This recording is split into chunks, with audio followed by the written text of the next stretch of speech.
स्वागत है आपका आदित्य जी। वक्तव्य प्रस्तुत वक्र कीजिए। जी वक्रतुंड महाकाय सूर्यकोटि समप्रभा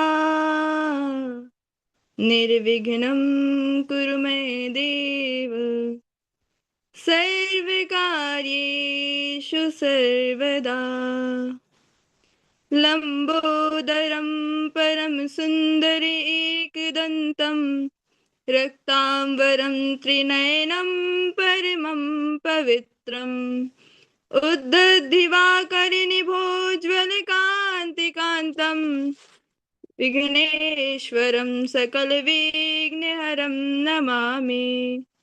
कृष्ण त्वदीयपदपङ्कजपञ्जरान्ते अदेव मे विशितुमानसि राजहंसा प्राणप्रयाण समे कफवात पित्ते कण्ठावरोधन विधौ स्मरणं कुतस्ते। नारायणं नमस्कृत्यं नरं चैव नरोत्तमं देवीं सरस्वतीं व्यासं ततो जयमुदीरये।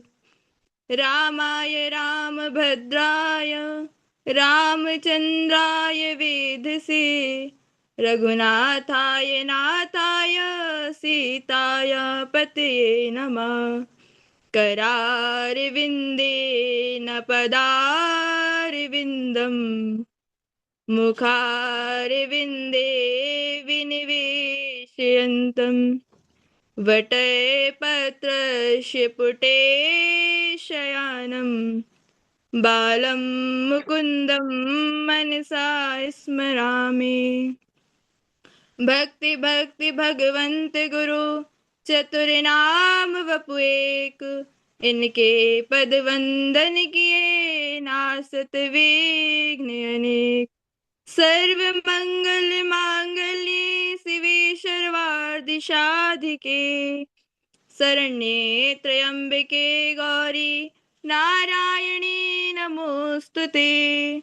या देवी सर्वभूतेषु शक्तिरूपेण संस्थिता नमस्तस्यै नमस्तस्यै नमस्तस्यै नमो नमः। जय जय श्री राधा रमण जय जय नवल किशोर जय गोपी चित चोर प्रभु जय जय माखन चोर। राधा मेरी मात है पिता मेरे घनश्याम, इन दोनों के चरणों में मेरा कोटि कोटि प्रणाम। सब द्वारन को छोड़ के मैं आई तेरे द्वार, हे वृष भानु की लाडली जरा मेरी ओर निहार। जय जय श्री राधे जय जय श्री राधे जय जय श्री राधे श्याम। अनंत कोटि ब्रह्मांड नायक अचिंत्य कल्याण गुणगण निधान सर्वेश्वर सर्वाधिपति अकारण करुणाकारक अकारण करुणाकारक सकल जन्य कल शापहारक परात्पर ब्रह्म अनंत कोटि कंदर्प दर्प दलन पटयान निर्गुण निराकार सगुण साकार जगदेक बंधु कर्णेक सिंधु श्री सच्चिदानंद धन परमात्मा श्री राधे गोविंद सरकार श्री राधा रमण बाधा हरण श्री श्यामा जी के चरण कमलों में मेरा बारंबार प्रणाम। पूज्य गुरुदेव के चरणों में प्रणाम। समुपस्थित सम्मान्य आदरणीय भागवत भक्त अनुरागी जनों सज्जनों भक्तिमय मातु शक्ति भगिनी बांधवों, सिया राम मैं सब जग जाने करऊं प्रणाम जोर जुग पानी। तो आइए महाराज आज की कथा में प्रवेश करें। उससे पूर्व हम प्रभु के नाम संकीर्तन का आश्रय ग्रहण करते हैं। 2 क्षण राधा नाम संकीर्तन, तत्पश्चात हम कथा में प्रवेश करेंगे। बोले भक्तवत्सल भगवान की जय, श्री वृंदावन बिहारी लाल की जय, श्री व्यास नारायण भगवान की जय, श्री सद्गुरुदेव भगवान की जय, श्री राधा रानी सरकार की जय। जय जय राधा रमण हरि बोल, जय जय राधा रमण हरि बोल, जय जय राधा रमण हरि बोल, जय जय राधा रमण हरि बोल, हरि बोल हरि बोल हरि बोल, हरि बोल हरि बोल हरि बोल, जय जय राधा रमण हरि बोल, जय जय राधा रमण हरि बोल। बोले राधा रानी सरकार की जय। सभी को राधे राधे, जय श्रीमन नारायण। आइए महाराज आज की कथा में प्रवेश करते हैं, कथा आरंभ करते हैं। बोलिए भक्तवत्सल भगवान की जय। तो भगवान कन्हैया का धनुष यज्ञ में आगमन हुआ है, तो आइए हम आज की कथा में श्रवण करते हैं। या महाराज अक्रूर जी ने कन्हैया के आने का समाचार जैसे ही कंस को सुनाया, कंस ने जैसे यह सुना कि कन्हैया आ गए हैं, कृष्ण आ गए हैं, उन्होंने सुरक्षा बढ़वा दी। और सायंकाल का समय था, कन्हैया और बलराम जो है ग्वाल वालों के साथ मथुरापुरी की शोभा देखने आए। जैसे ही मथुरा वासियों ने सुना कि कन्हैया आ रहे हैं, कृष्ण आ रहे हैं, सभी जो है अटारी में चढ़ कर के भगवान का दर्शन करने लगे। वही उसी समय वहां एक जो नई बहू थी, उसने देखा कन्हैया आ रहे हैं, कन्हैया आने वाले हैं, वह भी दौड़ी दौड़ी महाराज कृष्ण के दर्शन के लिए आ गई। द्वार पे खड़ी हो गई और जैसे ही उसकी दृष्टि, सास की दृष्टि बहू पर पड़ी, तो वह कहने लगी, सास कहने लगी, क्या कहने लगी? वह कहती है, अरे बहू भई बाबरी, लाज ना आवे तोई, मुख खोल बाहर खड़ी, नाम धरे सब कोई। महाराज इसका अर्थ है कि अरे बहू पागल हो गई क्या, जो मुंह खोल करके द्वार पे खड़ी हो? यदि लोग देखेंगे तो क्या कहेंगे? वह तो मेरी बदनामी बताएंगे। जैसे ही सास ने इस प्रकार से कहा, तो बहू कहने लगी, क्या कहती है? कछुक दोष नहीं सासु जी, नाम न धरिए कोई, नंद नंदन को छाड़ के कौन निरखिए मोह। इसका अर्थ है महाराज की बहू कहती, अरे सासू माँ, आज तो कन्हैया को छोड़ कौन बावरा है जो मुझे देखेगा? आज तो सबकी दृष्टि जो है कन्हैया पर है, कृष्ण पर है। तो महाराज आगे कन्हैया और बलराम का यहाँ बड़ा भारी स्वागत हुआ। ऐसा स्वागत ग्वाल वालों ने जैसे ही जब सत्कार देखा, इस प्रकार का स्वागत देखा, तो कहने लगे, कहते हैं, यदि हमें यह पहले मालूम होता, पहले से यदि हमें पता होता किस प्रकार स्वागत होगा, तो हम भी अच्छे सुंदर सुंदर वस्त्र पहन कर आते, बढ़िया से सुंदर वस्त्र पहन के आते। तो भगवान कन्हैया ने सुना ग्वाल वालों की बात, तो कहने लगे, अरे मित्रों, चिंता मत करो, हम अपने मामा जी के यहाँ आए हैं, वस्त्रों की व्यवस्था भी करते हैं।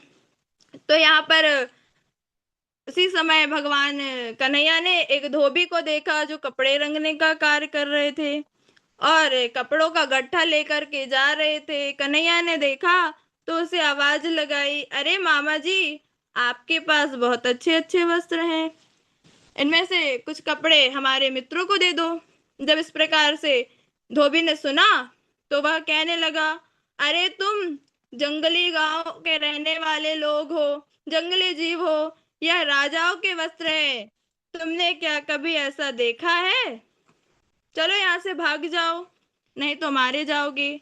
जैसे ही धोबी इस प्रकार बहकी बहकी बातें करने लगा, भगवान कन्हैया ने उसे एक जोर का तमाचा लगाया, जिससे उसका सर महाराज धड़ से अलग हो गया। बोले वृंदावन बिहारी लाल की जय। तो यह सब देखकर जो बाकी के धोबी थे वह गट्ठा छोड़ करके भाग गए। आगे फिर ग्वाल वालों ने फिर उनमें से वस्त्र निकाल कर धारण कर लिए। जब धारण कर लिए तो कहाँ महाराज 1.5 हड्डी के ग्वाल वाल और कहाँ महाराज कंस। तो जब ग्वाल वालों ने कन्हैया कपड़ों को पहना तो मार्ग में चलने लगे।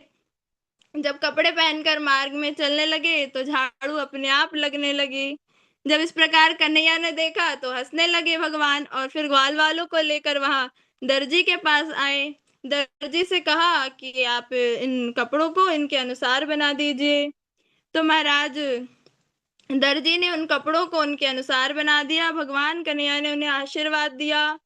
दर्जी को क्या आशीर्वाद दिया कि कलयुग में जितने का कपड़ा होगा उससे अधिक महाराज उसकी सिलाई होगी। इस प्रकार भगवान ने उन्हें आशीर्वाद दिया है। इसके पश्चात हमारे कन्हैया सुदामा माली के यहाँ आ गए। सुदामा माली ने कन्हैया और बलराम के चरण पखारे, बढ़िया सुंदर उनका पूजन किया, चरण धुलाए और ग्वाल वालों को सुंदर सुंदर माला पहनाई है। इसके बाद जो है कन्हैया कन्हैया से ग्वाल बाल कहने लगे कि महाराज कन्हैया वस्त्र है गयो, माला पहन लेनी, अब यदि चंदन लग जावे तो मजा आ जावे।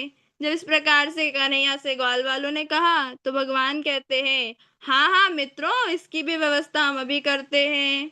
तो इसी समय वहां पर भगवान कन्हैया ने 3 जगह से तेड़ी एक युवती को हाथ में चंदन का पात्र ले जाते हुए देखा। कन्हैया ने उस युवती से कहा, अरे सुंदरी, तुम कौन हो, कहाँ जा रही हो, और तुम्हारे पास जो चंदन का पात्र है इसमें से हमें कुछ दोगी, इसमें से हमें मिलेगा। तो महाराज मथुरा में पहली बार किसी ने कुब्जा को सुंदरी कहा था। जैसे ही उसने सुना वह पलट कर देखी, कहने लगी, क्या कहती है परम सुंदर, मैं कंस की दासी हूँ, 3 जगह से तेड़ी हूँ, इसलिए सभी मुझे त्रिवका मतलब कुब्जा कहते हैं। और मैं महाराज कंस को चंदन लगाने का कार्य करती हूँ, और उनको लगाया हुआ चंदन, मेरा लगाया हुआ चंदन उन्हें बहुत भाता है महाराज। परंतु आपसे बढ़कर इसका उत्तम अधिकारी कौन होगा भला। तो महाराज कुब्जा ने ग्वाल वालों को चंदन लगाया, और जैसे ही भगवान कन्हैया को उन्होंने चंदन लगाया तो भगवान कन्हैया ने उनके पैर के पंजे के ऊपर अपने पैर के पंजे रख दिए, और 2 अंगुलियों से उसकी डोरी पर हाथ लगाकर ऊपर की ओर उचका दिया, जिससे वह सीधी खड़ी हो गई। बोलिए वृंदावन बिहारी लाल की जय। मुकुंद स्पर्शनाथ सदियो बभूव प्रमदोत्तमा। महाराज इसका अर्थ है कन्हैया के स्पर्श से वह परम सुंदरी युवती बन गई। मथुरा की नारियों ने जैसी यह सुना कि कन्हैया ने कुब्जा को सुंदर बना दिया, वह तो कन्हैया की दीवानी हो गई। कहने लगी, महाराज हमारे मथुरा में तो चलता फिरता ब्यूटी पार्लर आ गया। तो भगवान कन्हैया बलराम आगे धनुष यज्ञशाला में पहुंचते हैं, और वहां उन्होंने देखा धनुष को, तो हाथ में उठाया और ऐसी प्रत्यंचा चढ़ाई कि बीच से धनुष टूट गया। जैसे ही धनुष टूटने की ध्वनि कंस ने सुनी तो महाराज वह तो थर थर कांपने लगा, इतना डर गया, भयभीत हो गया कि उसे मरण सूचक अपशगुन दिखाई देने लगे। वह जब दर्पण में अपना मुख देखता तो उसे ऊपर का भाग दिखाई ही नहीं देता, नीचे का भाग दिखाई देता, ऊपर का भाग दिखाई ही नहीं देता, परछाई में भी छिद्र नजर आने लगे। जब इस प्रकार से वह होने लगा उसके साथ तो उसकी रातों की नींद उड़ गई, रात्रि में वह सो भी नहीं पाता था। इस प्रकार जब प्रातः काल हुआ तो उसने मल्ल क्रीड़ा का आयोजन किया है। मल्ल क्रीड़ा का आयोजन, वह एक ऊंचे सिंहासन पर जाकर बैठ गया और कृष्ण बलराम जब मल्लशाला में प्रवेश करते हैं तो उन्होंने क्या देखा, द्वार पर कुवलया पीठ हाथी को खड़ा देखा। तो महावत से कन्हैया ने कहा, हमारे रास्ते से हट जाओ, अन्यथा मारे जाओगे। मतलब भगवान कह रहे हैं कि हमारे रास्ते से हट जाओ, नहीं दोनों को यमराज के वहां पहुंचा देंगे। तो महावत ने यह सुना तो वह क्रोधित हो गया और उसने अंकुश की मार से हाथी को कन्हैया की ओर बढ़ा दिया। तो भगवान ने भी उस पर एक मुष्टिक का प्रहार किया और उसकी सूंड को पकड़कर पृथ्वी में पटक दिया और दोनों दांतों से महावत और कुवलया पेट हाथी का गोविंदाय नमो नमः हो गया। बोलिए कृष्ण कन्हैया लाल की जय। फिर कन्हैया और बलराम जो है मल्लसभा में प्रवेश करते हैं। उस सभा में बड़ा ही सुंदर भाव है यहाँ पर। जाकी रही भावना जैसी, प्रभु मूरत तीन देखी तैसी। तो महाराज इसका अर्थ है कि जिसकी जैसी भावना थी उसी के अनुरूप उन्होंने कन्हैया का दर्शन किया। यहाँ पर महाराज मल्लों को वज्र के समान, स्त्रियों को कामदेव के समान, मनुष्यों को श्रेष्ठ नर के समान, गोपों को वह सगे संबंधियों के रूप में, माता पिता को पुत्र के रूप में, कंस को मृत्यु के रूप में, ज्ञानियों को विराट के रूप में और महाराज योगियों को परम तत्व के रूप में भगवान कन्हैया दिखाई दिए। फिर इस प्रकार आगे चांडूर और मुष्टिक ने देखा कि कुवलया पीठ हाथी का तो गोविंदाय नमो नमः हो गया।